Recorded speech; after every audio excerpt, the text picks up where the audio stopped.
introvert itu adalah memang satu kondisi kejiwaan tertutup, dan biasanya orang-orang introvert itu secara fisiknya itu kurus, agak kurus. Kemudian di telapak tangan ini lembab ya, tidak kering tapi lembab. Kemudian kulitnya ini sensitif, tipis. Itu biasanya orang-orang yang dengan gangguan introvert ya. Makanya orang-orang introvert itu cenderung pendiam, mengurung diri, kadang-kadang tidak suka suara-suara keras, apalagi bentakan dan lain sebagainya. Nah, makanya dalam mencarikan jodoh, memikirkan jodoh untuk orang-orang yang introvert, memang harus super hati-hati. Kita harus mengerti dulu perasaannya, kondisi kejiwaannya.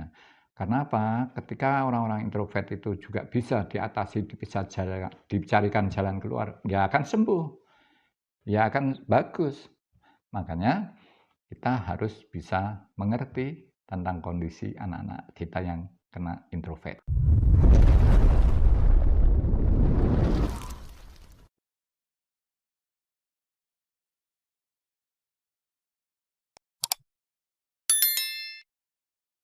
Ya, halo.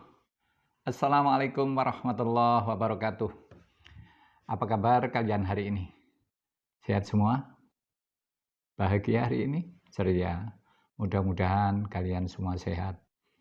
Kalian semua lancar usahanya, dan kalian semua hari ini benar-benar memiliki impian, memiliki dream, memiliki mimpi-mimpi untuk masa depan kalian semua.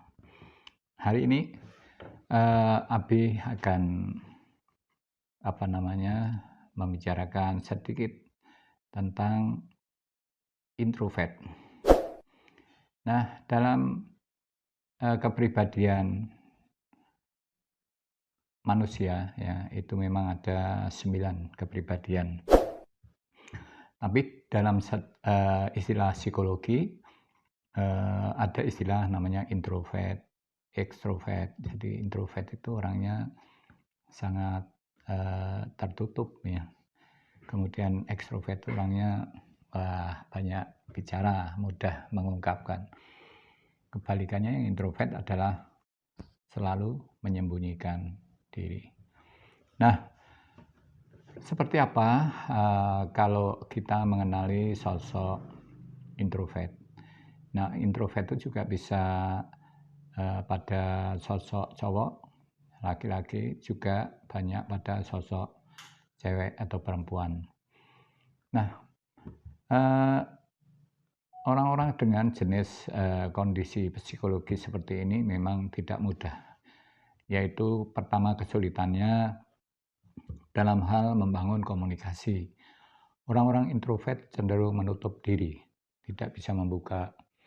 Bahkan banyak di antara kasus-kasus ya yang sulit mendapatkan jodoh itu adalah orang-orang dengan kondisi introvert atau tertutup.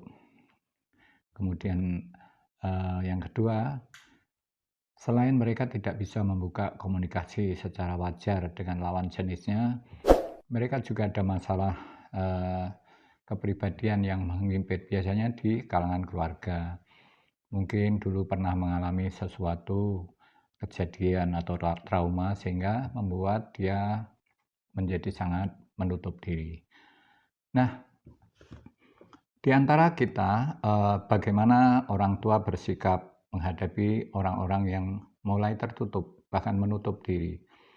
Nah, kita jangan memaksa pada mereka yang mengidap seperti itu, karena ini justru akan semakin rapat mereka menutupnya. Saya yakin orang-orang introvert itu cara curhatnya adalah ke dalam. Jadi dia curhat ke dalam. Nah, orang ekstrovert itu curhatnya keluar. Nah, inilah yang harus dibedakan. Makanya banyak sekali kasus-kasus terjadi bunuh diri, yaitu dilakukan oleh orang-orang introvert karena tidak mendapatkan penanganan atau tidak mendapatkan jalan keluar yang baik. Padahal orang-orang introvert itu bisa diatasi dengan cara kita orang yang di sekelilingnya harus paham, harus mengerti bagaimana kita memperlakukan mereka. Nah, seandainya sekarang kita orang tua atau Anda sendiri mengalami hal yang seperti Abi ungkapkan ini, nah coba Anda mulai belajar ya. Pertama, bagi Anda yang mengalami kondisi introvert, Anda sulit mengungkapkan, tapi sebenarnya punya keinginan, tapi sulit mengungkapkan.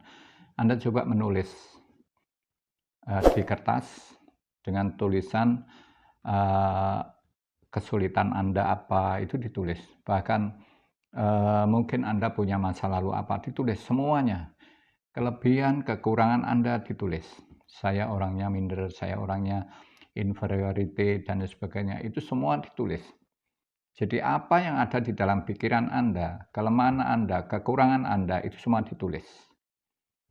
Nah, begitu juga kalau orang tua mendapati seperti ini, kita juga jangan menjustifikasi, yaitu memvonis anak kita dengan tindakan-tindakan yang terlalu menekan. Itu tidak baik ya. Yang terbaik adalah ketika anak kita mengidap seperti itu, mungkin orang yang sangat bisa diterima oleh anak-anak itu adalah orang yang paling dekat. Bisa ibunya, bisa bapaknya, bisa kakaknya atau adiknya yang bisa menemani dia untuk curhat, untuk mengeluarkan unek-uneknya. Nah, sekarang orang-orang dengan keadaan introvert dan dia sudah cukup umur, bahkan sudah lebih, katakan 30, belum mendapatkan jodoh, itu introvertnya akan semakin menjadi-jadi. Ketertutupannya menjadi sangat menjadi-jadi. Makanya di sini harus ada, kita menciptakan sebuah ruang-ruang atau peluang untuk bisa berkomunikasi dengan memperhatikan kondisi kejiwaan yang bersangkutan. Nah, dengan begitu, ketika dia sudah menemukan saluran yang enak, yang bisa dipercaya, yang safe ya, nyaman dan sebagainya, itulah nanti akan mudah diberikan jalan keluar. Di antaranya persoalan jodoh ya. Persoalan jodoh bagi orang-orang yang memiliki introvert ini tidak mudah, tidak bisa secara terbuka kita kenalkan, ayo kita kenalkan anak ini, tidak bisa. Nah, ini butuh cara-cara khusus. Di antaranya umpama ya, kita pura-pura istilahnya, kita harus seakan-akan punya kenalan gitu ya, terus nanti ketemu dengan kawan yang lain. Nah, kita pura-pura memperkenalkan ini teman bapak atau teman ibu dan lain sebagainya atau apa. Nah, di situ harus pelan-pelan. Bahkan di situ nggak boleh ini kamu sekarang saya jodohin dengan ini, tidak. Jadi tetap harus secara alami. Nah, kenalan itu pelan-pelan sampai akhirnya si dia yang introvert itu benar-benar merasa nyaman dan akhirnya pelan-pelan tersambung dan bisa menjadi teman komunikasinya. Nah, dari sinilah kita memang tidak mudah untuk menghadapi seperti itu. Namun kenyataan di masyarakat sangat banyak orang-orang yang mendapatkan kendala seperti itu dan akhirnya orang-orang itu terhambat untuk segera mendapatkan pasangan hidup. Nah, untuk itu, ayo kita semua orang tua selalu memperhatikan anak-anak kita. Terutama perhatikan kasih sayang kita orang tua, karena selama anak-anak di dalam rumah kita sebelum mereka mendapatkan pasangan hidup, ya tentu ini masih bagian dari tanggung jawab orang tua. Jadi kita perhatikan kehidupan batiniahnya, kita perhatikan psikologinya, kejiwaannya, perasaannya, ada apa anak kita, itu harus orang tua harus benar-benar memahami, termasuk ketika usia-usia, yaitu usia-usia yang harus banyak mendapat perhatian itu usia cewek, gadis kita, terus anak laki-laki kita, yaitu antara umur 20 ke 30 itu adalah masa-masa orang tua harus hadir kepada anak-anak kita. Apakah anak kita sudah dapat calon, apakah anak kita belum. Jadi orang tua harus memperhatikan ini. Jangan sampai orang tua itu kata-katanya kasar ya, sengak. Kan? Masa ini anak saya belum belum dapat calon, gimana jadi perempuan tua, dan jangan diungkapkan hal seperti itu. Kemudian masa tiap hari orang tua hanya nyumbang sana nyumbang sini, anaknya sendiri enggak ada pasangan umpama, itu jangan diungkapkan ya, karena itu akan menambah beban pikiran pada anak-anak kita. Ayolah menjadi orang tua yang smart ya, orang tua yang mengerti, bahkan orang tua yang menjadi mitra bagi anak-anak kita, dan mereka akan sukses mendapatkan pasangan hidupnya untuk menuju hidup yang bahagia. Begitu para pemirsa semuanya, mudah-mudahan kalian semua selalu ceria. Ya, sekarang saatnya Anda perhatikan benar-benar ya. Benar-benar diperhatikan, karena Anda mungkin sedang mencari mantu bagi ibu-ibu atau bapak-bapak, atau Anda sendiri sedang mencari-cari siapa kandidat calon pasangan hidup saya. Ini hari ini perhatikan apa kata Abi, karena ini banyak sebenarnya hari-hari ini yang menantikan mendapatkan calon yang ya ideal lah, dan mereka segera berangkat menikah. Itu indah sekali kalau bisa dapat. Kalau belum, ya jangan khawatir, tonton terus dengan Abi Romli ini di channel Sobat Keluarga ya. Tapi jangan lupa subscribe, gratis kan. Subscribe ya, sebarkan ke yang lain. Semakin banyak yang cari jodoh, ya diantaranya itu jodoh Anda, kan begitu.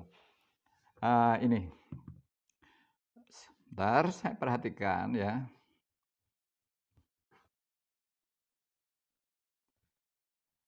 Ini sudah muncul ya.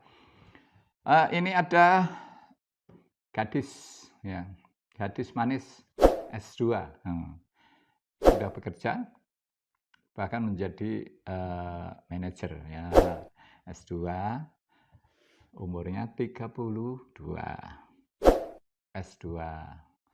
Terus ini masih gadis muslimah sholihah, tinggal di daerah Sleman ya. Nah, karena ini data-datanya juga sangat privasi ya, ya terbatas seperti itu. Siapa kalian yang segera mau request, segera hubungi ke nomor admin. Ini pokoknya yang gadis usia 32 itu cukup banyak. Ada yang S1, ada yang S2, ada yang SMA, SMK, ini banyak. Jadi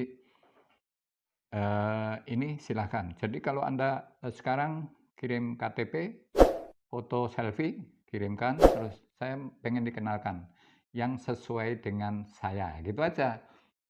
Itu akan lebih enak ya. Jadi mama Anda seorang jejaka, sekarang jejaka, ukur diri Anda dulu ya. Anda jejaka umurnya kira-kira 38, 37, Anda sudah kokoh, Anda sudah bekerja, Anda juga S1, katakan minimal S1 lah laki-laki ya. Anda sudah bekerja, memiliki penghasilan yang mantap gitu ya, baru laporkan ke Abi, gimana kira-kira saya bisa dikenalkan dengan, asalkan tidak muluk-muluk gitu ya, gampang ya. Oke, ini berikutnya ini dari kota Medan. Nah, Medan Horas ya.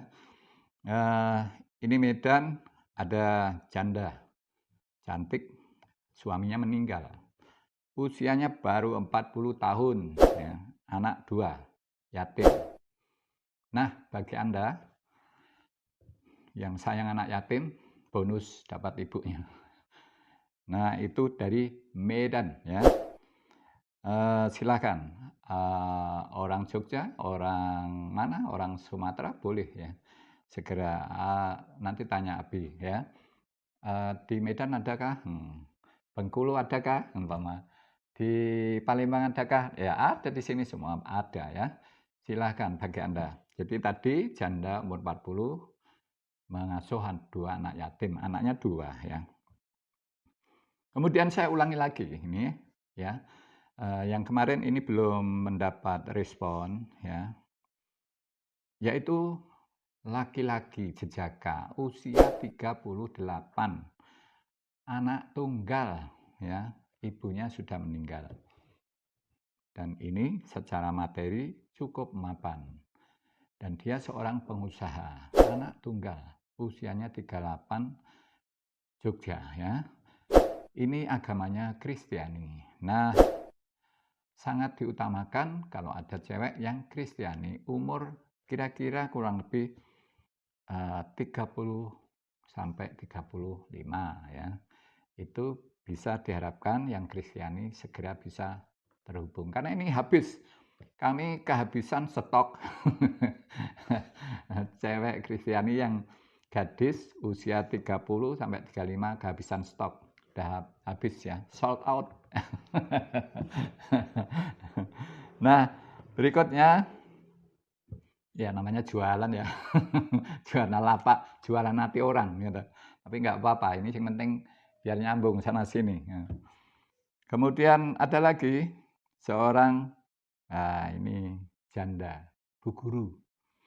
Janda Bu Guru, usianya 56, ya 4 tahun lagi pensiun ya. Cantik tinggi ini, semampai Bu Guru ini. Oh baik orangnya, semampai. Dan dia punya perusahaan, guru masih punya perusahaan. Tinggal di Kulon Progo. Kulon Progo, nah Bu Guru PNS, ini silahkan duda. Duda boleh, duda yang mapan ya, bukan duda yang lagi kerepotan. Duda yang mapan, mungkin umurnya 60 sampai 65, bolehlah mendekat ya. Dan Anda nanti bisa kita kenalkan secara baik, ta'aruf baik-baik ya. Kenali nanti anak-anaknya, jangan hanya lihat materinya, kekayaannya jangan. Jadi duda pun harus yang mapan ya, yang mengkuh, jangan mencari karena saru. Kalau laki-laki itu mencari wanita yang mapan itu saru gitu loh. Jadi laki-laki itu yang harus mencukupi. Jadi saya cari wanita yang kaya gitu kan. Saya cari janda yang kaya, itu kayaknya terdengar aneh lah. Gak enak itu loh. Laki-laki itu pamali gitu ya. Kalau sebagai laki-laki saya mau cari janda yang kaya ya, terus dia mau apa? Mau nunut. Hidupnya mau nunut janda, ya malu dong laki-laki kayak begitu. Enggak. Abi enggak begitu respect dengan begitu. Laki-laki ya bagaimana juga, oh saya laki-laki, saya sanggup menafkahi gitu loh. Nah gitu, tampilkan seperti itu. Oke ya, ini untuk Bukalapak di sini dulu, nanti dilanjut lagi. Terima kasih, get married. Assalamualaikum warahmatullahi wabarakatuh.